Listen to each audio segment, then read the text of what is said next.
नमस्कार दोस्तों। आज हम बात करेंगे पतंजलि योग के विभूतिपाद के 39वें सूत्र के बारे में। और इस सूत्र में महर्षि पतंजलि बताते हैं कि जब हम उदान प्राण पर विजय प्राप्त करते हैं तब उससे किस तरह की विभूति प्राप्त होती है। तो देखते हैं पतंजलि योग सूत्र का 39वां सूत्र। विभूतिपाद का 39वां सूत्र है उदान जयाद जल पंक कंटकादिस्व संग उत्क्रांतिश। पहले सूत्र का विच्छेद करेंगे, इसके शब्दों का अर्थ समझेंगे और फिर इस सूत्र के बारे में विस्तार से बात करेंगे। यहाँ पर सबसे पहला शब्द जो है उदान जयाद जल पंक, अगर हम इसका विच्छेद करें तो इसमें सबसे पहला शब्द बनेगा उदान, दूसरा बनेगा जयात, तीसरा बनेगा जल और फिर चौथा बनेगा पंख। और इसके बाद वाले शब्द का अगर हम विच्छेद करें तब आएगा कंटक और फिर आदिश असंग उत्क्रांति च। ये हो गया शब्दों का विच्छेद। अब हर एक शब्द का अर्थ समझेंगे। सबसे पहला जो शब्द है यहाँ पर उदान। उदान पर यहाँ जब उदान कहते हैं तब किसकी बात हो रही है? उदान प्राण की बात हो रही है। तो योग में 5 प्राणों की बात की गई है। अगर हम इसके पहले देखें तो योग में 5 कोषों की बात की गई या 5 शरीरों की बात की गई कि हमारा शरीर 5 कोषों से मिलकर बना हुआ है। और इन कोषों में एक कोष है हमारा प्राणमय कोष, और प्राणमय कोष के अंदर 5 प्राण बताए गए हैं। ये 5 प्राण कौन से हैं? इनमें पहला है उदान, दूसरा है उदान। उदान हो गया कहाँ? हमारा गले से ऊपर हाथ पैरों में, तो ये हो गया उदान। दूसरा प्राण है जो इसके नीचे यानी गले से हमारे सीने तक, हृदय तक वो जाता है हमारा, उसको प्राण बोलते हैं। यानी प्राणों का जो उप भाग है, पार्ट है, इसका सब पार्ट है, उसको बोला गया है प्राण। और इसके बाद आता है समान। कहाँ से? हृदय से लेके नीचे नाभि तक हमारा समान होता है। और उसके बाद नीचे यानी नाभि के नीचे से लेके हमारे मल मूत्र निष्कासन में जिसका प्रभाव रहता है वो प्राण होता है हमारा अपान। और जो आखिरी प्राण है व्यान, वो कहाँ पर होता है? वो हमारे पूरे शरीर में व्याप्त होता है, वो है व्यान। तो यहाँ पर जो उदान प्राण की बात की जा रही है तो ये इसी 5 प्राणों में से सबसे पहले प्राण की बात की जा रही है उदान, जो कि हमारे गले से ऊपर रहता है। तो यहाँ पर क्या कहते हैं कि जब उदान जयात, जयात का अर्थ है कि जीतने से, विजय प्राप्त कर लेने से, क्या होता है? जल, जल का अर्थ बिल्कुल सीधा है पानी।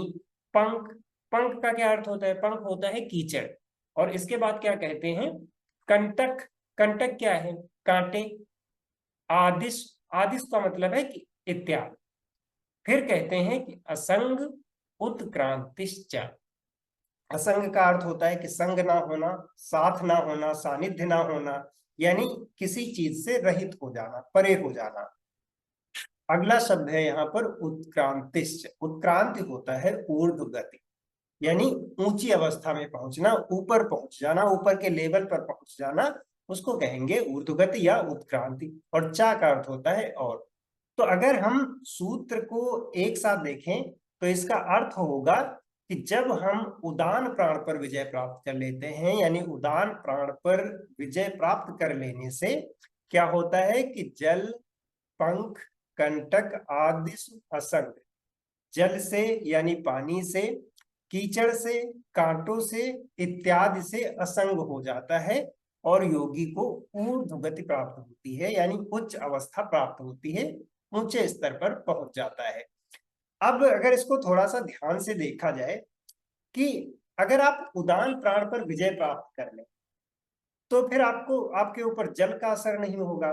जल का असर ना होने का मतलब है कि अगर आप बहुत ज्यादा पानी भरा हुआ है, आप उस पर चल रहे हैं तो आप उसमें डूबेंगे भी नहीं। कीचड़ में अगर आपका पैर जाता है तो फिर आपको वो कीचड़ भी नहीं लगेगा, क्योंकि उसका भी प्रभाव नहीं पड़ेगा आपके ऊपर। फिर कंटक आ गया। कंटक मतलब कांटे। अगर रास्ते में बहुत ज्यादा कांटे पड़े हुए हैं, आप उस पर जा रहे हो, तब भी उस आपके ऊपर कोई असर नहीं पड़ेगा।